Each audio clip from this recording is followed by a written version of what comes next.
C'est bien, on pourrait ouvrir dans la parole de Dieu, dans l'Évangile selon Matthieu au chapitre 26, le verset 47.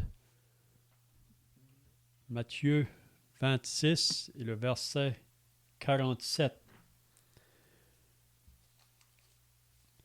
Comme il parlait encore, voici Judas, l'un des 12, arriva, et avec lui une foule nombreuse armée d'épées et de bâtons, envoyés par les principaux sacrificateurs et par les anciens du peuple. Celui qui le livrait leur avait donné ce signe: celui que je baiserai, c'est lui, saisissez-le. Aussitôt, s'approchant de Jésus, il dit: Salut, Rabbi, et il le baisa. Jésus lui dit: Mon ami, ce que tu es venu faire, fais-le. Alors ces gens s'avancèrent, mirent la main sur Jésus et le saisirent. Et voici un de ceux qui étaient avec Jésus étendit la main et tira son épée. Il frappa le serviteur du souverain sacrificateur et lui emporta l'oreille. Alors Jésus lui dit: Remets ton épée à sa place, car tous ceux qui prendront l'épée périront par l'épée. Penses-tu que je ne puisse pas invoquer mon Père, qui me donnerait à l'instant plus de 12 légions d'anges? Comment donc s'accompliraient les Écritures, d'après lesquelles il doit en être ainsi? En ce moment, Jésus dit à la foule: Vous êtes venus comme après un brigand, avec des épées et des bâtons, pour vous emparer de moi. J'étais tous les jours assis parmi vous, enseignant dans le temple, et vous ne m'avez pas saisi. Mais tout cela est arrivé afin que les écrits des prophètes fussent accomplis. Alors, tous les disciples l'abandonnèrent et prirent la fuite. Ceux qui avaient saisi Jésus l'emmenèrent chez le souverain sacrificateur Caïphe, où les scribes et les anciens étaient assemblés. Pierre le suivit de loin, jusqu'à la cour du souverain sacrificateur, y entra et s'assit avec les serviteurs pour voir comment cela finirait. Les principaux sacrificateurs et tout le Sanhédrin cherchaient quelque faux témoignage contre Jésus, suffisant pour le faire mourir. Mais ils n'en trouvèrent point, quoique plusieurs faux témoins se fussent présentés. Enfin, il en vint 2 qui dirent: Celui-ci a dit: Je puis détruire le temple de Dieu et le rebâtir en 3 jours. Le souverain sacrificateur se leva et lui dit: Ne répands-tu rien? Qu'est-ce que ces hommes déposent contre toi? Jésus garda le silence. Et le souverain sacrificateur, prenant la parole, lui dit: Je t'adjure par le Dieu vivant de nous dire si tu es le Christ, le Fils de Dieu. Jésus lui répondit: Tu l'as dit. De plus, je vous le déclare, vous verrez désormais le Fils de l'homme assis à la droite de la puissance de Dieu et venant sur les nuées du ciel. Alors le souverain sacrificateur déchira ses vêtements, disant: Il a blasphémé. Qu'avons-nous encore besoin de témoins? Voici, vous venez d'entendre son blasphème. Que vous en semble? Ils répondirent: Il mérite la mort. Là-dessus, ils lui crachèrent au visage et lui donnèrent des coups de poing et des soufflets en disant: Christ, prophétise, dis-nous, qui t'a frappé? Cependant, Pierre était assis dehors dans la cour. Une servante s'approcha de lui et dit: Toi aussi tu étais avec Jésus le Galiléen. Mais il le nia devant tous, disant: Je ne sais ce que tu veux dire. Comme il se dirigeait vers la porte, une autre servante le vit et dit à ceux qui se trouvaient là: Celui-ci était aussi avec Jésus de Nazareth. Il le nia de nouveau, avec serment, « Je ne connais pas cet homme. » Peu après, ceux qui étaient là, s'étant approchés, dirent à Pierre, « Certainement, tu es aussi de ces gens-là, car ton langage te fait reconnaître. » Alors il se mit à faire des imprécations et à jurer, « Je ne connais pas cet homme. » Aussitôt le coq chanta. Et Pierre se souvint de la parole que Jésus avait dite, « Avant que le coq chante, tu me renieras 3 fois. » Et étant sorti, il pleura amèrement. Donc, c'est tout ce qu'on va lire dans la parole de Dieu. Donc, ce soir, on est rendu là où on va venir pour prendre le Seigneur Jésus. Si vous vous rappelez, la semaine passée, Jésus était dans le jardin de Gethsémane avec ses disciples, mais on avait vu que tous ses disciples avaient tombé endormis.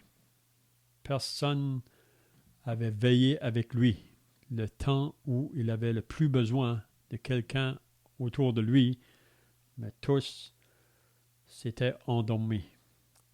Comme on disait la semaine passée, quand on éprouve des angoisses ou des frayeurs, on aime toujours avoir quelqu'un à côté de nous. Peut-être vous avez déjà eu des expériences avec des enfants qui se lèvent la nuit, ont peur, mais le moment que la maman vient vers l'enfant ou le papa, l'enfant se tranquillise ou se calme parce qu'il sent quelqu'un avec lui face à sa frayeur. Mais Jésus ici, dans cette frayeur, parce que lui connaissait d'avance tous ceux qui venaient sur lui. Il n'y a rien qui était caché au Seigneur. Il savait tout en détail, tout ce qu'il allait avoir à souffrir. Puis on voit que le Seigneur Jésus ne s'est pas détourné. Il a marché jusqu'à la fin. Il a été jusqu'à la mort, même jusqu'à la mort de la croix. Donc, Jésus, après qu'il a prié 3 fois, ça nous dit qu'il a dit à ses disciples, « Levez-vous, allons, voici celui qui me livre s'approche. » Donc, c'est ça qu'on va voir ce soir, quand que ces hommes, ces soldats, c'était une cohorte, ça pouvait être au-dessus de 600 personnes, ils sont venus, puis il y avait avec eux Judas. Judas, un des 12, qui avait été appelé au début du ministère du Seigneur Jésus, mais il fallait que les Écritures s'accomplissent. Il fallait qu'un des 12 soit un traître, puis le Seigneur Jésus connaissait ça depuis le début. Mais on voit que le Seigneur Jésus n'a pas traité Judas autrement que les autres. Jésus aimait aussi Judas. Même qu'il a appelé ici mon ami. Mais c'est triste pour Judas, un homme qui a eu des privilèges que personne autre vont connaître probablement sur la terre. Les privilèges d'être avec Jésus pendant 3 ans de ministère public, qui a marché avec lui, qu'il a entendu enseigner ses sermons, qu'il a vu les miracles qu'il a faits. Même dans la tempête sur la mer, quand Jésus a calmé le vent, a calmé la mer, Judas était là. Mais Judas, son cœur était pour autre chose. Puis même Jésus l'a dit, que Judas y aimait la bourse. Donc c'est l'argent qui l'intéressait. Même il était le trésorier vraiment, parmi les disciples. Mais là, ici, ce soir, qu'est-ce qu'on va voir? Il vient en avant de la foule, qui vient pour arrêter Jésus avec des épées et des bâtons. Pourtant, Jésus était là, toujours au milieu des autres. Ils ont pu l'arrêter avant, mais il fallait que son heure arrive. Donc, ils viennent. Ces personnes-là avaient été envoyées par les prêtres, les sacrificateurs et les anciens du peuple. Puis Judas avait dit, « Celui que je baiserai, c'est lui. » Donc, Judas a baisé Jésus. On peut dire que Judas a baisé la porte du ciel, mais il n'a jamais entré. Il n'a jamais reçu Jésus comme sauveur, comme celui qui dit « Je suis la porte. Si quelqu'un entre par moi, il sera sauvé. » Judas n'a jamais fait cela. Donc, il a baisé le Seigneur. Il l'a livré par un baiser. Donc, on va voir par la suite, on peut s'imaginer d'être là, quand que les soldats sont arrivés. On voit les disciples là, même les disciples probablement qui étaient assez robustes, c'était des hommes qui faisaient la pêche, probablement des hommes assez forts, naturellement. Mais quand on vient pour arrêter Jésus, ça nous dit qu'il y a un des disciples, puis on dit dans l'évangile de Jean que c'était Pierre, qui a voulu défendre le Seigneur. C'était juste la chose normale, on veut défendre notre maître. Mais quand il a pris son épée, ça dit qu'il a tiré puis a coupé l'oreille du serviteur, du souverain sacrificateur. Puis là, Jésus l'a repris. Jésus l'a repris. Vous savez, sous l'Ancien Testament, c'était œil pour œil, dent pour dent. Mais dans le Nouveau Testament, on doit aimer nos ennemis, prier pour ceux qui nous maudissent, bénissez ceux qui vous persécutent.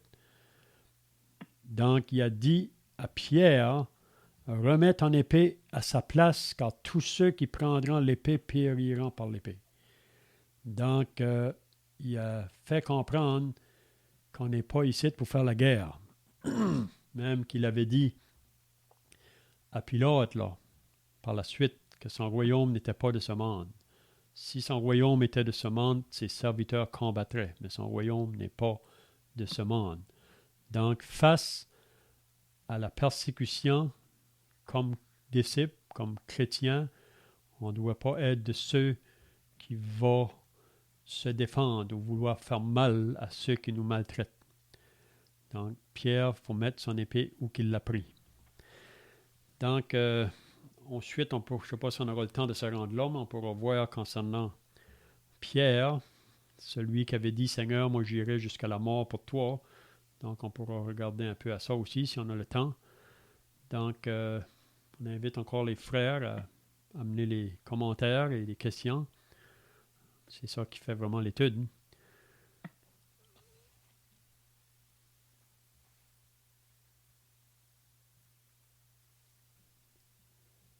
On peut voir à partir du verset 48 à 56. On peut voir là le Seigneur Jésus,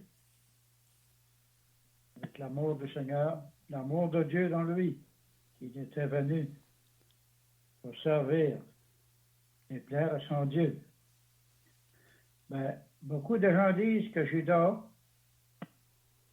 pauvre lui, il n'avait pas le choix. Ben, il y a eu un choix, mais dans le plan de Dieu, Dieu connaissait le cœur de Judas.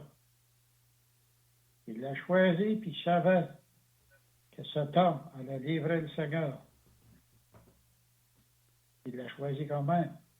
Parce que s'il ne l'aurait pas choisi, les Saintes Écritures, ça n'aurait pas accompli. Comme ça dit au verset 56, mais tout cela est arrivé afin que les écrits des prophètes fussent accomplis. Ça avait été prophétisé. Bon, voilà une prophétie qui a été accomplie. Il y a d'autres prophéties qui vont être accomplies plus tard.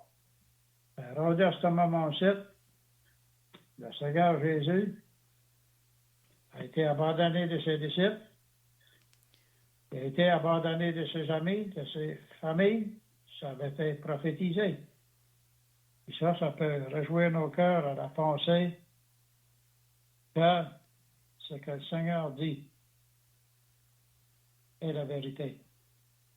On ne peut pas y aller à côté.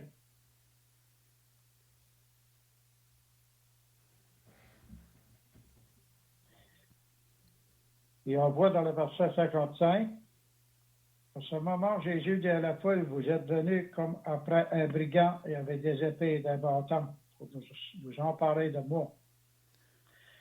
Ça ne manifeste pas notre cœur qu'on était avant qu'on ait été sauvés. Comment est-ce que notre cœur était? Bien, grâce à Dieu,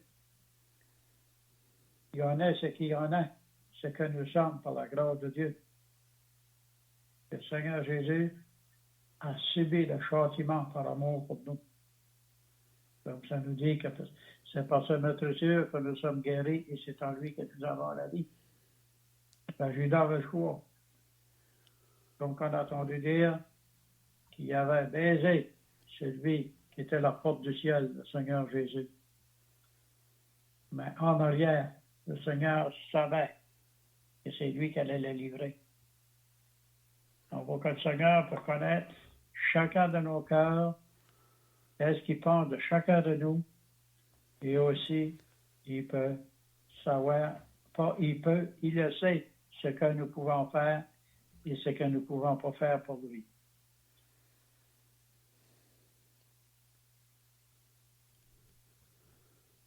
C'est ça, Judas, avec tous les privilèges qu'il a eus. C'est comme j'ai dit au début, là, je pense pas qu'il y ait d'autres personnes qui aient eu aussi grand privilège que Judas de marcher avec Jésus quand il était ici-bas sur la terre. Mais Judas a fait son choix. Comme il a été dit, il a fait son choix. C'est pas qu'il n'a pas été privilégié ou que Dieu lui a pas parlé. Dieu y a parlé à plusieurs reprises parce que il a écouté souvent les serments du Seigneur Jésus. Quand Jésus enseignait la foule, Judas était là. Mais Judas a laissé son cœur fermé à l'appel du Sauveur. On a l'exemple de ça aussi avec Pharaon, le roi de l'Égypte. Vous savez que Dieu a parlé à plusieurs fois à Pharaon. Mais après, à un moment donné, ça nous dit que Pharaon a endurci son cœur, puis après, ça dit que Dieu a endurci le cœur de Pharaon.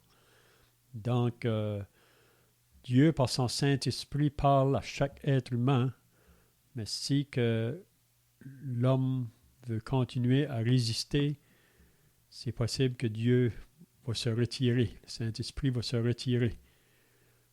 Parce qu'on peut dire que Judas a été, si on peut dire, une coche trop haute. Hein? Donc, à ce moment-là, il n'y a plus de retour.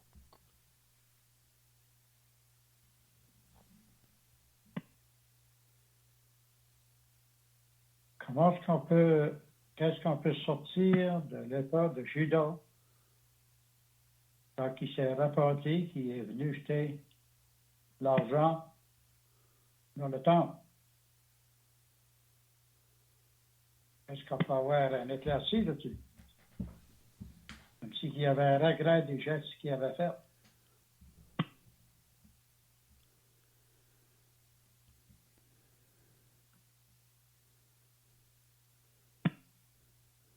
Comme je viens de dire, Judas vraiment a été, il a dépassé comment je dirais là, à cause de son rejet du Seigneur là.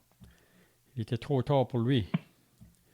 Il a regretté, mais il était trop tard. Comme beaucoup de personnes un jour, quand ils vont se trouver devant le grand trône blanc, il sera trop tard pour les autres.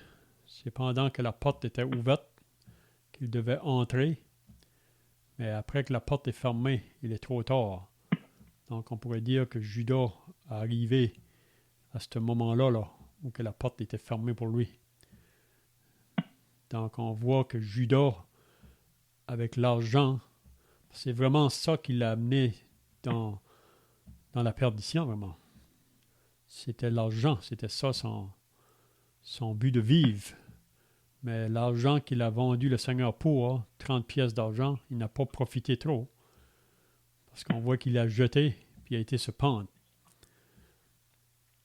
Donc Jésus avait dit malheur à celui qui allait le livrer. Il était mieux pour lui de jamais naître.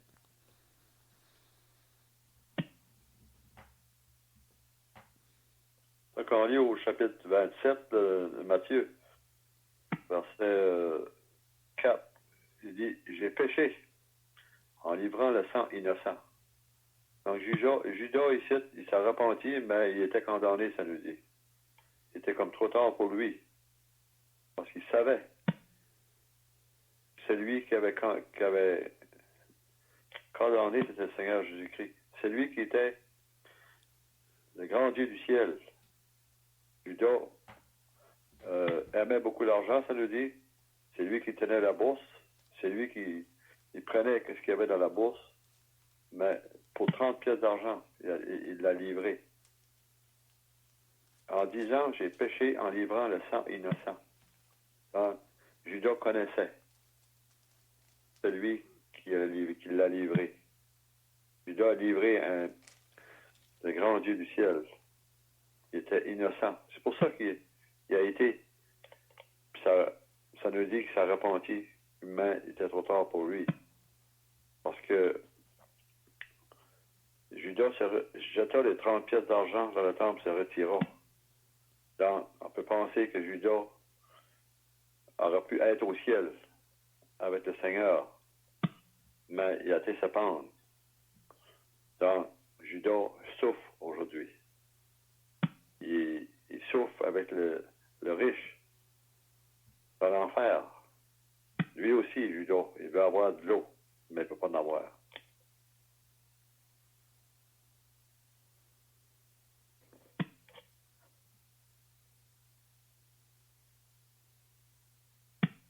On peut penser que les disciples, quand ils chantaient avec le Seigneur, puis marchant toujours avec le Seigneur. Et on peut penser que ils marchaient comme par la vue. Tous les miracles que le Seigneur a fait, ils chantaient là. Quand Lazare est mort pendant 4 jours, les disciples étaient là pareil, puis que le Seigneur a dit à Marthe, t'ai-je pas dit que si tu crois, tu verras la gloire de Dieu. Là, on voit qu'il a fait ce miracle-là. Il marchant toujours avec le Seigneur. Et marchant, on peut dire marchant par la vue. Bien souvent, ils ont été mis à l'épreuve par rapport à leur foi.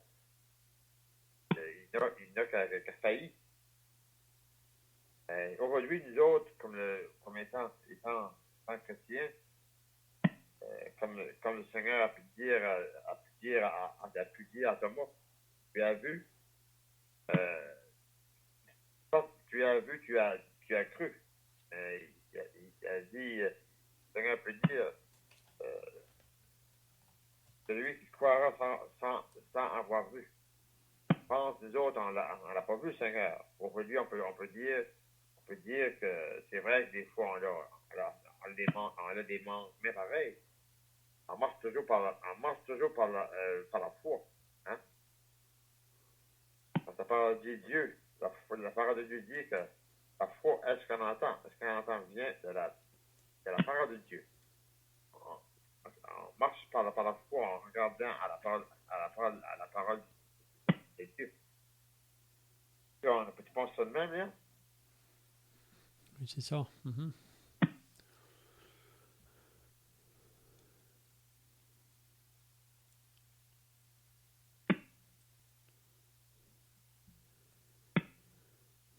Donc ici aussi, on ne voit pas ce qui est écrit dans l'évangile de Jean quand ils sont venus arrêter le Seigneur.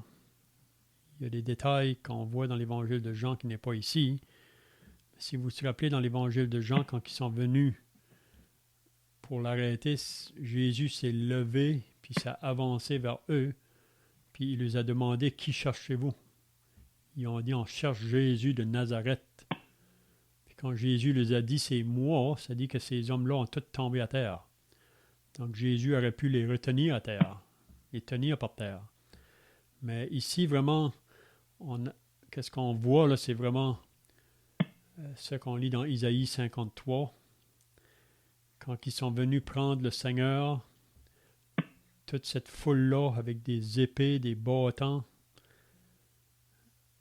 le Seigneur ne s'est pas défendu. Il s'est laissé prendre comme une brebis qu'on mène à la boucherie, comme un agneau muet devant ceux qui l'attendent. Donc ici, c'est ça qu'on peut voir. Jésus est arrêté, il pouvait se défendre, c'est ça qu'il dit, il aurait pu faire venir 12 légions d'anges pour le défendre. Mais si qu'il aurait fait ça, la parole ne serait pas accomplie. Mais il fallait que la parole soit accomplie, ce que les prophètes avaient dit à propos de lui. Ça va s'accomplir tout en détail. Donc Jésus, le Créateur du ciel et de la terre, il se laisse lier les mains. Il se laisse porter devant les chefs religieux, devant le gouverneur Pilate par la suite, sans dire un mot. Il y a beaucoup d'accusations contre lui, il ne cherche pas à se défendre. Le seul temps qu'il se défend, c'est pour dire qui ce qu'il est et d'où il vient. Même quand que le souverain sacrificateur voulait savoir s'il était réellement le Fils de Dieu, il a dit « tu l'as dit, tu l'as dit ». Donc, Jésus les avait déjà parlé de ça, mais ils avaient refusé de le croire. C'est ça qu'ils ne pouvaient pas accepter, que Jésus se faisait égal à Dieu. Pour les autres, c'était un blasphème. Et encore aujourd'hui, il y a beaucoup de gens qui refusent de reconnaître ça, que Jésus est réellement le Fils de Dieu, que Jésus est réellement Dieu manifesté en chair. On peut penser, on peut penser dans l'Ancien Testament et 10 plaies. On pense qu'à la 10e plaie,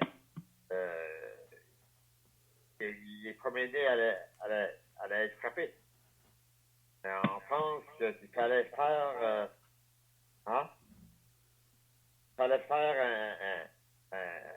il fallait offrir un agneau, un pigeon, et passer ça dans le sang, puis mettre ça sur les linteaux de la porte. Là, ça nous dit que l'ange de Christ allait passer, il allait frapper chaque premier-né. Il fallait le faire. Ça, c'était un ange. Et ici, là, il dit que pendant que tu penses-tu que je ne puisse pas invoquer mon Père, me donnera à l'instant de 10 légions d'anges. 10 légions d'anges, c'est environ 5 à 6 000 anges. On peut penser à 5 à 6 000 anges, c'est beaucoup. C'est très, très beaucoup. Quand on pense en Égypte, il y avait un ange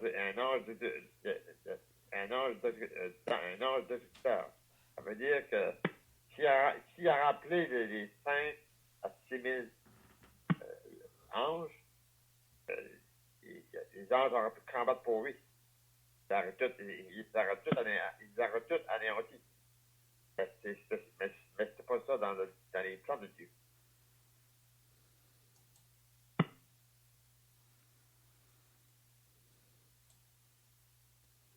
Donc, on voit que Jésus est saisi, donc, il se laisse prendre au verset 57, puis là, il l'apporte devant le souverain sacrificateur Caïphe.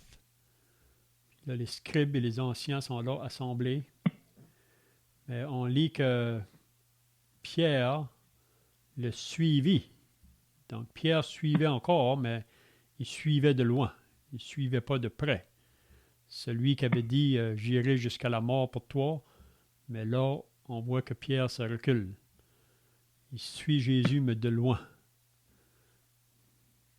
Puis ça nous dit, il a été jusqu'à la cour du souverain sacrificateur, il a rentré, puis il s'est assis avec les serviteurs.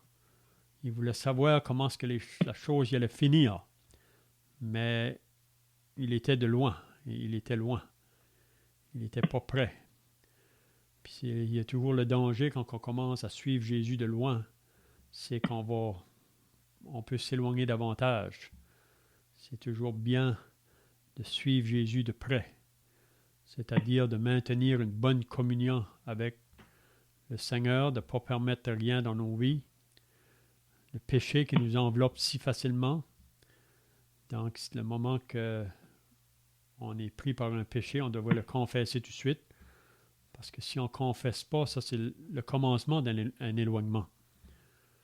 Vous savez, quand on commence à manquer des réunions, ça ne se fait pas dans un jour, ça commence tranquillement, mais à un moment donné, on ne va plus aux réunions.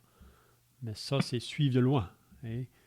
On devrait toujours vouloir être près du Seigneur, partout où il est. Un peu comme le frère a parlé dimanche passé à propos de Marie de Magdala, Marie-Madeleine. Elle était toujours en train de chercher le Seigneur après qu'il l'avait arrêté, là, parce qu'elle voulait savoir où il était. Elle était tellement attachée à lui. Il avait tellement fait pour elle qu'après cela, elle l'a suivi partout dans son chemin.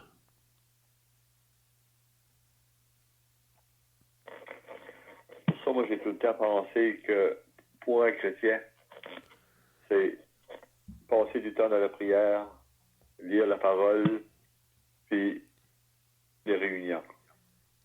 Moi, je pense que mettre ces trois choses-là, c'est important pour le chrétien, la chrétienne. Parce que si on se relâche de un, on va bien qu'on va tout se relâcher. Donc, on peut penser au Seigneur qui s'est retiré sur les montagnes pour prier. 40 jours et 40 nuits, prier. Donc, c'est qu'on peut faire cela, prier. C'est qu'on peut prier, lire la parole, puis aller aux réunions. C'est ça qui est l'importance de la vie du chrétien. Il ne faut pas se relâcher parce que si on en relâche un, on va bien, comme notre frère a dit, qu'on peut s'éloigner et tous les relâcher.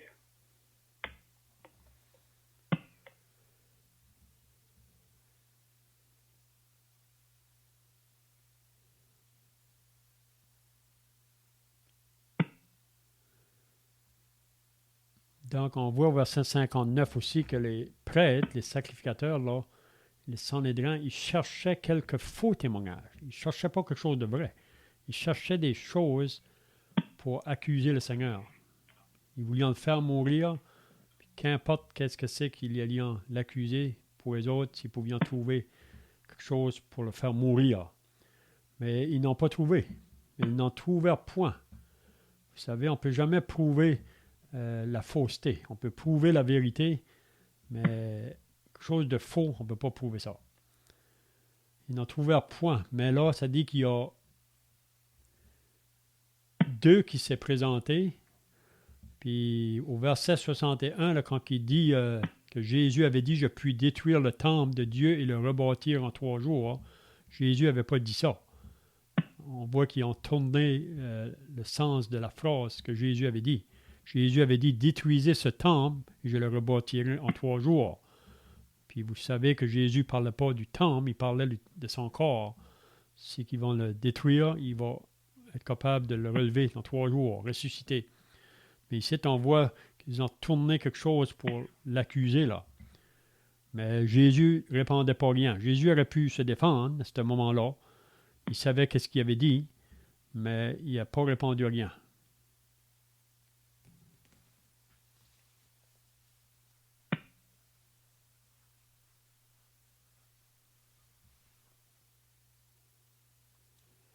Parce que quand le souverain sacrificateur a demandé à Jésus, là, il dit « Je t'adjure par le Dieu vivant de nous dire si tu es le Christ, le Fils de Dieu. » Et si on lit ça dans l'évangile de Marc, on a un petit peu de détails plus clairs encore. Il dit dans l'évangile de Marc, au chapitre 14, là, le verset 60, il dit « Alors le souverain sacrificateur, se levant au milieu de l'assemblée, interrogea Jésus et dit « Ne répands-tu rien? Qu'est-ce que ces gens déposent contre toi? » Jésus garda le silence, il ne répondit rien. Le souverain sacrificateur l'interrogea de nouveau et lui dit « Es-tu le Christ, le Fils de Dieu béni? » Vous savez, une fois, j'étais en train de visiter, puis il y avait plusieurs personnes dans une place, puis c'était des musulmans vraiment. Puis il y en a un qui m'a demandé la question, est-ce que Jésus lui-même a dit dans la parole de Dieu ou dans la Bible qu'il est le Fils de Dieu? Parce qu'eux, ils disent que c'est pas lui qui a dit qu'il était le Fils, c'est les autres qui ont dit ça de lui. Mais ici, c'est bien clair, quand le souverain sacrificateur a demandé à Jésus, es-tu le Christ, le Fils du Dieu béni? Puis au verset 62 dans l'évangile de Marc, il dit, Jésus répondit, je le suis, je le suis. Donc ça ne peut pas être plus clair que ça, là. Il dit vraiment qu'il est le Fils de Dieu, qu'il est celui qui est venu du ciel.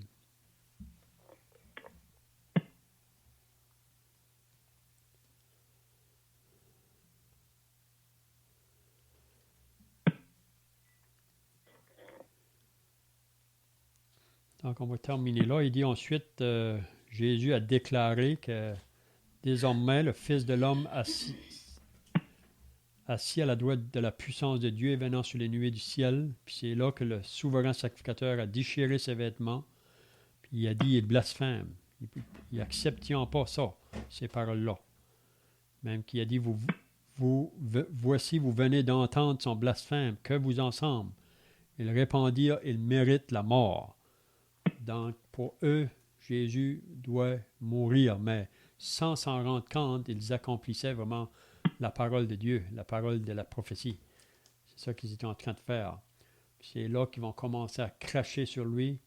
On peut s'imaginer cracher dans le visage du Créateur. Donc, c'est ça le cœur de l'homme. On n'était pas différents, comme on a entendu déjà.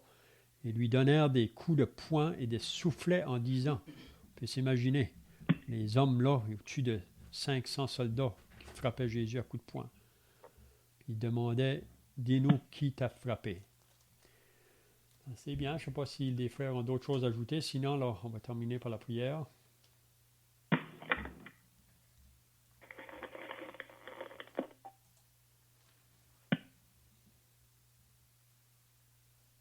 Notre Père, nous voulons terminer en te remerciant encore pour ton Fils. Il l'accusait. Lui,